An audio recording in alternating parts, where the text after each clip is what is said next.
palabra. Muchas gracias, señor presidente. Señorías, agradezco a esta comisión su invitación a comparecer para comentar aspectos relativos a la campaña de vacunación contra la COVID-19 en España. En primer lugar, me presentaré. Inicié la farmacovigilancia en España y el Servicio Español de Farmacovigilancia en los años 80. Fui director del Centro Coordinador del Sistema Español de Farmacovigilancia y miembro de la Comisión Nacional de Farmacovigilancia hasta la creación de la Agencia Española del Medicamento en 1999. Y desde esta fecha hasta la actualidad he sido experto externo de esta institución y durante un tiempo miembro de su Consejo Asesor. Fui presidente del Comité de Medicamentos Esenciales de la Organización Mundial de la Salud en 2004. He publicado más de 250 trabajos originales referenciados en bases de datos de revistas con revisión por pares, de investigación en farmacología clínica, farmacovigilancia y farmacoepidemiología, y dirigí el Centro Colaborador de la Organización Mundial de la Salud en farmacoepidemiología hasta 2017. En la actualidad soy también experto externo de la Agencia Europea del Medicamento en materia de farmacovigilancia y formo parte del Comité Científico del Grupo GISE-PIFAR de la Agencia Francesa del Medicamento y la Alta Autoridad de Salud de Francia, aparte de seguir como consultor de otras agencias nacionales de medicamentos. No tengo conflictos de intereses relacionados con la industria farmacéutica o los productos sanitarios. Se me ha convocado a opinar sobre problemas y dificultades que se hayan producido hasta la fecha en el proceso de vacunación y en la aplicación por parte de las administraciones públicas competentes de la estrategia de vacunación frente a la COVID-19 en España y sus posteriores actualizaciones. Y en los últimos días he podido escuchar gran parte de las comparecencias ante esta comisión y he pensado que puedo aportar algunos comentarios sobre tres cuestiones. Quizá no me dé tiempo de todas ellas. La primera, y a la que voy a dedicar más tiempo, la farmacovigilancia de las vacunas y el papel de las agencias reguladoras, la EMPS en España y la EMA en la Unión Europea. La segunda, algunos aspectos relacionados con la campaña de vacunación. Y la tercera, unos comentarios, si me da tiempo, sobre los derechos de propiedad intelectual sobre las vacunas. Primero, farmacovigilancia, Agencia Española y Agencia Europea. En materia de farmacovigilancia, los comparecientes en esta comisión, representantes de la Agencia Española, han descrito los complejos procedimientos y mecanismos de coordinación que han desarrollado para hacer frente a la epidemia de SARS-CoV-2. Reuniones, coordinación entre diferentes organismos de la Administración, con otros Estados miembros de la Unión Europea y con la Agencia Europea y con las comunidades autónomas. Procedimientos, pero escasos resultados si se exceptúan los relativos a la alta tasa de vacunación alcanzada, que al fin y al cabo no es más que lo que llamamos una variable instrumental, pero no una variable de resultados. El resultado es la prevención de la enfermedad y de la muerte. Análogamente, los informes de farmacovigilancia de la Agencia Española, el último, el 12º, publicado el pasado 26 de enero, informan de más de 55.000 notificaciones recibidas de efectos adversos de las vacunas hasta el 9 de enero de 2022. De estas, 375 tuvieron desenlace mortal y más de 11.000 fueron calificadas como graves. Y cito lo que el Sistema Español de Farmacovigilancia entiende como grave, entendiéndose como tal cualquier acontecimiento adverso que requiera o prolongue la hospitalización, que dé lugar a una discapacidad significativa o persistente o a una malformación congénita que ponga en peligro la vida del paciente o que resulte mortal, así como cualquier otra condición que se considere clínicamente significativa. Repito, más de 11.000 acontecimientos adversos graves después de la vacunación notificados al sistema. La publicación de estos datos puede ser vista como un ejercicio de transparencia, pero la realidad es que a falta de más detalles son difícilmente interpretables. Por ejemplo, a pesar de que en esta fecha se estaba iniciando la vacunación infantil y de adolescentes, en enero, y de que se citan casi 900 efectos adversos en menores de 20 años, el informe no comenta los casos en este grupo de edad, precisamente el que concita mayores incertidumbres sobre la conveniencia de la vacunación. La transparencia no consiste solamente en subir informes técnicos a la web, que también, sino sobre todo en iluminar, en ayudar a dirigir la mirada y en ayudar a comprender. De lo contrario, se siembra el terreno para que proliferen la desconfianza y las suspicacias. ¿Quién sabe si por una intención de esconder la información en una montaña de datos, o quizás porque se entiende equivocadamente que esta comisión no es el foro para debatir cuestiones técnicas, este tipo de datos no han sido presentados ante sus señorías, de modo que la propia comisión no ha tenido una oportunidad de preguntar sobre el uso que se hace de ellos. Señorías, les quiero comentar algunas cuestiones técnicas que puede entender cualquier ciudadano, que creo que les pueden ser útiles. 12 consideraciones me parecen oportunas sobre la farmacovigilancia de las vacunas. La primera. Las primeras vacunas disponibles contra la COVID, como recordarán, en España, y las más utilizadas hasta el día de hoy, han sido Comirnaty de Pfizer, de la que se han administrado más de 54 millones de dosis hasta el pasado 9 de enero, y Spikevax de Moderna con 14 millones de dosis. Estas dos vacunas se basan en una nueva tecnología.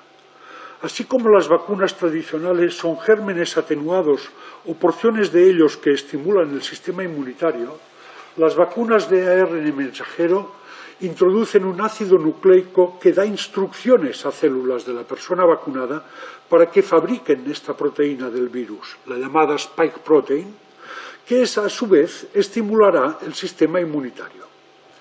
Conviene recordar aquí que el diccionario de la Real Academia de la Lengua Española define una vacuna como, cito, preparado de antígenos que administrado a un organismo provoca en él una respuesta de defensa. Según esta definición, las llamadas vacunas de Pfizer y Moderna no son verdaderas vacunas. Son fármacos basados en una tecnología nunca usada en terapéutica hasta ahora y menos en campañas masivas. De ahí que la vacunación masiva supuso un experimento global, y esto me parece esencial para entender lo que quiero decirles a partir de ahora, sin precedentes en la historia de la humanidad. Segunda consideración. Los resultados de los primeros ensayos clínicos sobre las vacunas de Pfizer y Moderna, publicados en diciembre de 2020, mostraron valores de eficacia preventiva de 90% o más. Parecían muy convincentes y el mundo comenzó a respirar, nunca mejor dicho, con la perspectiva de las vacunas y a suspirar también por ellas. Pero debíamos ser conscientes de que entrábamos en un experimento preventivo vacunal global por su extensión y por la nueva tecnología que entrañaba. Tercera idea. Un ensayo clínico de vacunas o de cualquier medicamento da información que es preliminar, que debe ser comprobada en la práctica. Esto es la farmacoepidemiología, comprobar lo que ocurre en la práctica, que no es lo mismo que los ensayos clínicos. Por ejemplo, en el ensayo clínico sobre la vacuna de Pfizer-BNT, con más de 43.000 participantes, solo 5 de estos 43.000 eran mayores de 85 años y solo un 4% mayores de 74 años. Un ensayo clínico hecho en poblaciones que no eran las más vulnerables a la enfermedad. Sin embargo, como todos sabemos, la vacunación en España comenzó en los mayores de 80 años y la primera persona vacunada que ha sido recordada en esta comisión tenía 96 años cuando recibió la primera dosis. Una persona no representada en los ensayos clínicos sobre las vacunas. Cuarta consideración. Los ensayos clínicos de medicamentos y vacunas son diseñados, realizados e interpretados por la compañía promotora. El control de calidad de los datos recogidos también corre a cuenta del promotor y el control de la gestión de datos por las administraciones públicas se basa en inspecciones, que son solamente muy ocasionales. Recientemente, el British Medical Journal describió irregularidades en el ensayo de Pfizer conocidas como el Pfizer Gate. El fraude es habitual, a menudo y sobre todo en la catalogación y archivo de los acontecimientos adversos. Les contaré ahora un ejemplo que estoy autorizado a contarles.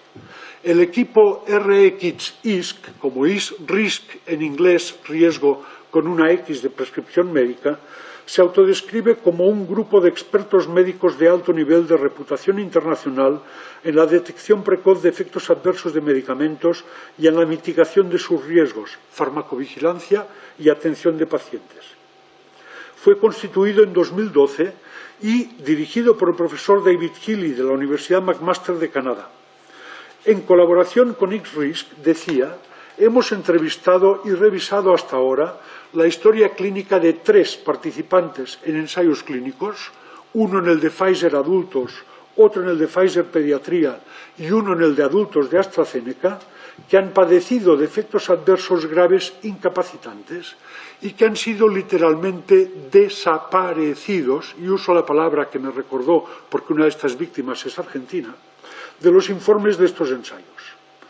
Puedo decir que no es cierto que no se registraran acontecimientos adversos graves en los ensayos clínicos, que no se registraran.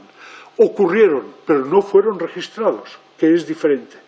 Comenzamos a tener constancia de que algunos problemas fueron escondidos debajo de la alfombra. Estos casos serán públicos dentro de unas semanas en la web de RISC, con nombres y apellidos de los pacientes y de los médicos que han revisado la historia, no con datos anónimos, para aumentar la credibilidad de los casos. Quinta consideración. En las publicaciones de los ensayos clínicos, entre ellos los de las vacunas de RNA, se ofrecen solo datos muy generales y de forma agrupada.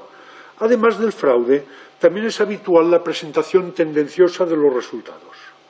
Por ejemplo, tendenciosidad que consiste en expresar la eficacia en términos relativos y no absolutos. En el ensayo de Pfizer, por ejemplo, se registraron 162 casos de COVID-19 en el grupo placebo, comparado con 8 en el grupo vacunado, lo que supone una diferencia en términos relativos del 95%. 8 es un 5% de 160. No obstante, la realidad fue que la incidencia de PCR positiva para COVID, ni tan solo enfermedad clínica, solo PCR positiva, había sido de menos de 1% en el grupo placebo, comparado con 0,04% en el grupo vacunado, una diferencia de menos de 0,9% en términos absolutos, menos de un 1%. O tendenciosidad también consistente en ocultar determinados resultados en el artículo publicado. Por ejemplo, en los ensayos clínicos con la vacuna de Pfizer y de Moderna, en el de Pfizer, se registraron 14 muertos en el grupo placebo y 15 en el grupo vacunado. No me he equivocado, una muerte más en el grupo vacunado que en el grupo placebo. En el ensayo de Moderna se registró el mismo número de muertes, 14 en cada grupo. No, señorías, los ensayos clínicos no han demostrado que las vacunas salven vidas. Quizás se habrá visto en otros estudios una tendencia a disminuir las hospitalizaciones, pero no hay lo que se llama una evidencia en términos oficiales de esta medicina mercantil que vivimos de que las vacunas salven vidas. El número de fallecimientos registrados en cada grupo de estos ensayos en los artículos publicados no fue ni tan solo mencionado en los artículos principales, si solo se podía encontrar después de revisar el material, decenas de páginas del material suplementario que se cuelga en la web. Señorías, no dispongo del tiempo necesario para aburrirles extendiéndome en otros detalles, pero les aseguro que los resultados de los ensayos clínicos promovidos por las compañías farmacéuticas deben ser considerados más bien como indicios y de ningún modo como lo que llaman evidencias. Según, una vez más, el diccionario de la Real Academia de la Lengua, es evidente lo que es cierto, claro, patente y sin la menor duda.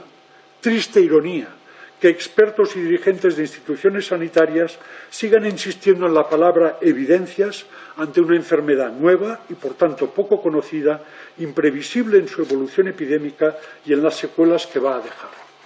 Las llamadas evidencias sobre las vacunas no tenían nada de cierto, nada de claro y sí muchas patentes de la definición de lo que es evidente. Sexta consideración. En cualquier caso, con fraude o sin él, con presentación tendenciosa de los resultados o no, los resultados obtenidos en cualquier ensayo clínico deben ser revisados en detalle por expertos en la materia, lo que requiere tiempo, sin duda, pero también, en primer lugar, transparencia. Y les voy a poner un ejemplo.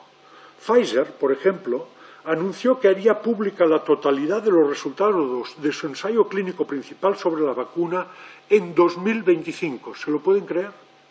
Pues bien, parece que ni esta fecha era cierta. En el pasado mes de enero, a petición de varias organizaciones civiles por la transparencia, un juez federal de Estados Unidos obligó a la FDA y a Pfizer a hacer públicos estos resultados en un lapso de meses, en lugar de los 75 años que pretendía la compañía y que había pactado con Pfizer. Séptima consideración. Además de todo lo dicho, los resultados de los ensayos clínicos deben ser confirmados por la práctica y esto requiere un muy cuidadoso seguimiento epidemiológico del experimento global de la vacunación contra la COVID-19. De ahí la necesidad de la farmacovigilancia. Yo diría más, de una farmacovigilancia reforzada. Octava consideración. A pesar de los resultados aparentemente optimistas de los ensayos clínicos sobre las vacunas contra la COVID, ya en enero de 2021, hace 13 meses, teníamos 5 áreas bien identificadas de incertidumbre. Primero, ¿cuál sería la duración de la eficacia preventiva de la vacuna? Y hemos podido comprobar que al cabo de 6 meses de la segunda dosis, la eficacia disminuye en un 20 a 30%. Pero es curioso, en lugar de tomar nota de este hecho como una insuficiencia de las vacunas, los fabricantes acogieron esta noticia con subidas de su cotización en bolsa. Claro, si un producto es ineficaz o parcialmente eficaz, habrá que ir repitiendo dosis, si es posible, durante toda la vida. Esto es el sueño de cualquier vendedor de medicamentos para el colesterol, la osteoporosis o de vendedor de crecepelos.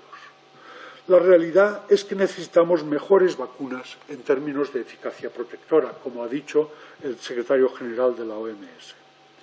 La segunda duda se refería al efecto preventivo de las vacunas sobre las nuevas variantes del virus.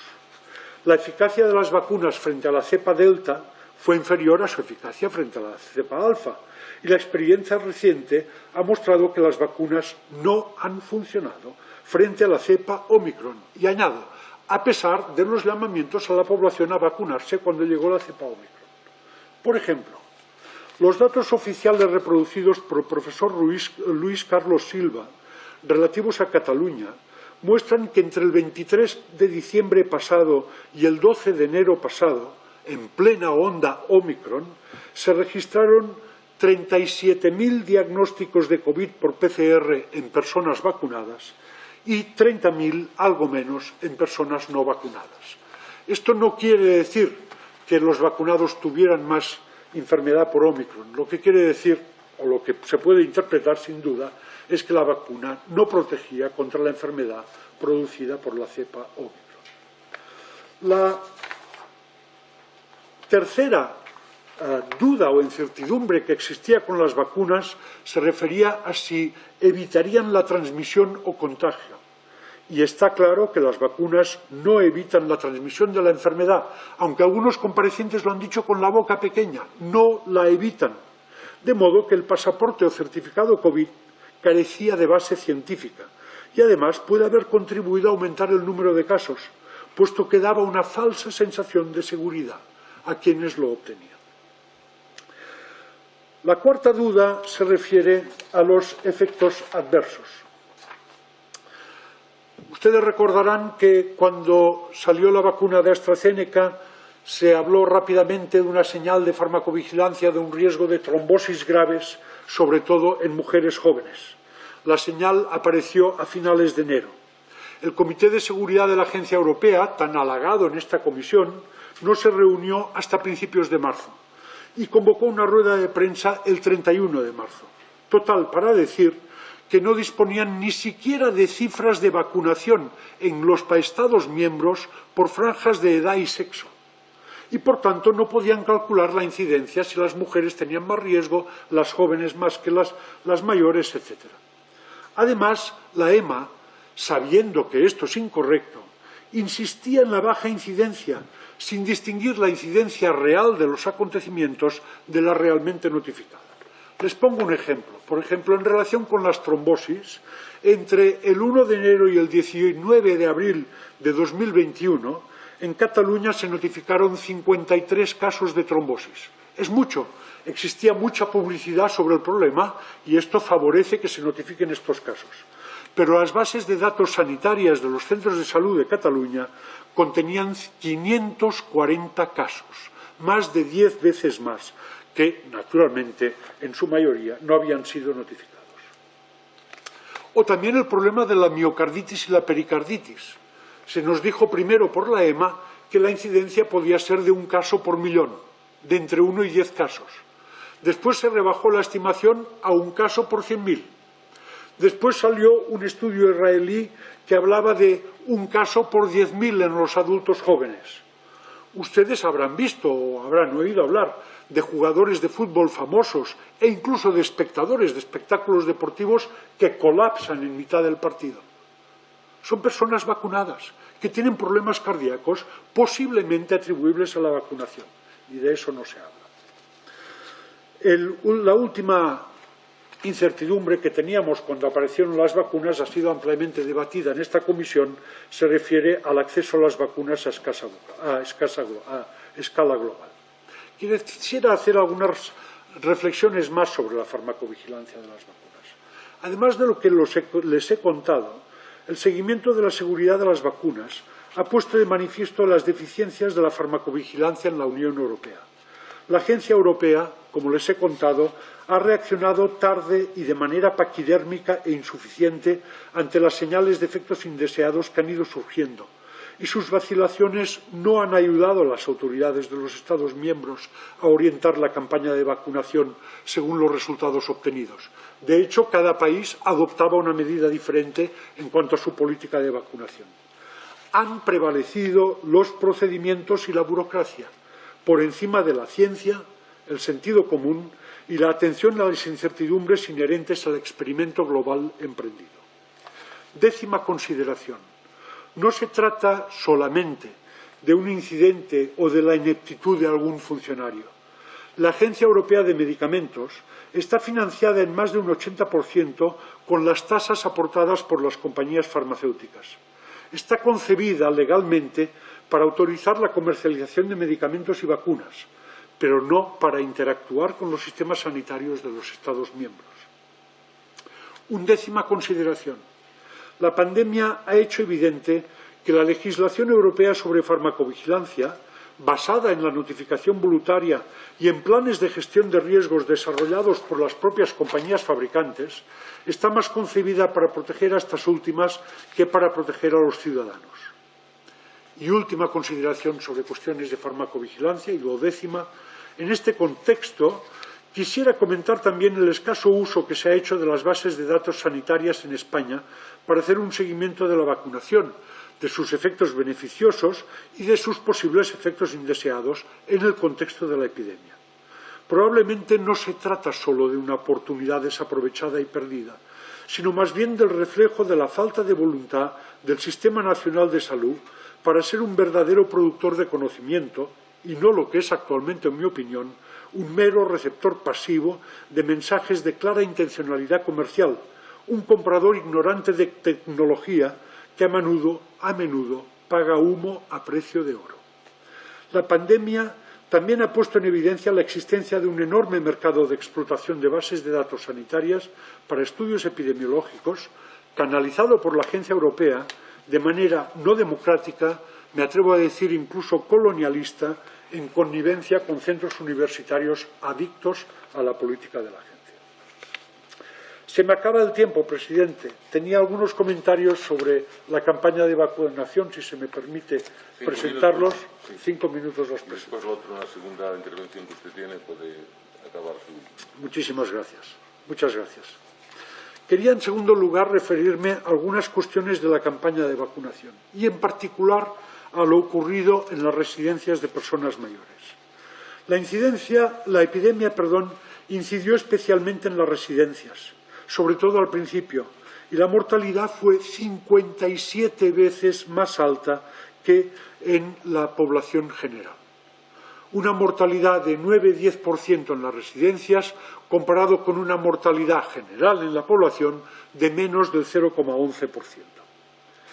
Presumimos de sistema sanitario, señorías, pero dejamos a los más vulnerables en manos de la iniciativa privada, que es la que lleva las residencias. ¿Cuáles son los factores de riesgo de morir en una residencia? Sin duda, la edad y la pluripatología, pero también la mala atención derivada de malos contratos laborales y de una falta de regulación del mundo de las residencias y la polimedicación innecesaria, un reflejo de la mala atención médica. Una amplia variedad de fármacos que ya eran de consumo generalizado antes de la epidemia incrementan el riesgo de neumonía y la mortalidad por neumonía, de modo que al comienzo de la epidemia era de esperar que también incrementaran la mortalidad por COVID-19. Por ejemplo, hace años que se sabe que los fármacos neurolépticos o antipsicóticos duplican o incluso cuadruplican el riesgo de neumonía y la mortalidad por neumonía. En Cataluña, unas 100.000 personas mayores de 70 años los consumen de manera continuada, en la mayoría de los casos en indicaciones no autorizadas por la Agencia Española del Medicamento. Al inicio de la pandemia, de los 64.000 personas en residencias en Cataluña, 22.000 consumían estos fármacos. Muchos otros fármacos que tienen efecto depresor del sistema nervioso central también incrementan el riesgo de neumonía en 2 a 4 veces. Analgésicos opioides como el tramadol o el fentanilo, hipnóticos y sedantes como el lorazepam o el conocido Orfidal, antidepresivos como el Prozac y otros parecidos, fármacos con efecto anticolinérgico para la incontinencia urinaria de la gente mayor, gabapentina en la famosa lírica o pregabalina, los inhibidores de la bomba de protones como el omeprazol de consumo amplísimo en nuestro país, también incrementan sensiblemente el riesgo de neumonía. Pues bien, en Cataluña, 3/4 partes de los mayores de 70 años consume como mínimo uno de estos fármacos. El 18 de abril de 2020, a los pocos meses del inicio de la epidemia, envié un informe sobre esta cuestión a la Agencia del Medicamento. La respuesta fue más o menos gracias, pero ¿qué podemos hacer? La misma agencia que tiene la función legal de delimitar las indicaciones de cada medicamento comercializado no es capaz de hacer cumplir sus reglas. Repito lo dicho anteriormente cuando hablaba de farmacovigilancia. Procedimientos, muchos procedimientos, pero sin atención a resultados y en desconexión del sistema sanitario.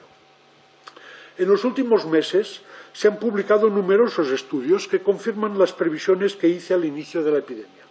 En particular, un estudio sobre la totalidad de la población de Escocia, en el que se compararon algo más de 4.000 casos de COVID mortales o ingresados en UCI, o sea, grave o mortal, con 37.000 casos no graves, concluyó que un 38%, 4 de cada 10 pacientes, señorías, de los casos graves que ingresan en UCI o que mueren hasta junio de 2020 serían atribuibles a la exposición a estos fármacos. Ustedes dirán, bueno, si los pacientes los necesitaban, pero no. Lo más preocupante, señorías, es que numerosos estudios, en nuestro país y en otros, han mostrado de manera repetida y contumaz que como mínimo un 40% de las personas expuestas a estos medicamentos los reciben sin justificación clínica alguna y fuera de las indicaciones autorizadas por la agencia. Para algunos medicamentos, de estos medicamentos, el consumo injustificado puede ser del orden de 80%. Señorías, enfermar o morir por haber tomado un fármaco innecesario es una cruel ironía. Y termino. el sistema sanitario tiene una responsabilidad evidente en esta cuestión. Este Parlamento aprobó hace unos años la desgravación de los ingresos en especies recibidos para formación por los profesionales sanitarios. Son ingresos que proceden de la industria farmacéutica, que es el principal suministrador directo e indirecto de la formación continuada en España. Me pregunto, señorías, ¿qué empresa convencional aceptaría como normal que sus trabajadores reciban regalos y dinero del principal proveedor de materias primas? Varios estudios y análisis comparativos han mostrado que España es el miembro de la Unión Europea más permisivo en materia de conflictos de intereses y relaciones opacas de profesionales sanitarios con las compañías farmacéuticas. Lo mismo ocurre con las sociedades médicas y sus expertos. Y no seré simpático en lo que les voy a decir, pero en este sentido me ha extrañado mucho que ninguno de los comparecientes representantes de corporaciones profesionales hiciera la más mínima alusión a los conflictos de intereses de la mayoría de las sociedades médicas españolas, de los miembros de sus juntas directivas y de sus grupos de trabajo. Y me ha llamado también la atención que ustedes no preguntaran por los conflictos de intereses. Lo dejo de momento aquí. Muchísimas gracias, señor presidente. Muchas gracias, señor Laporte Rosselló.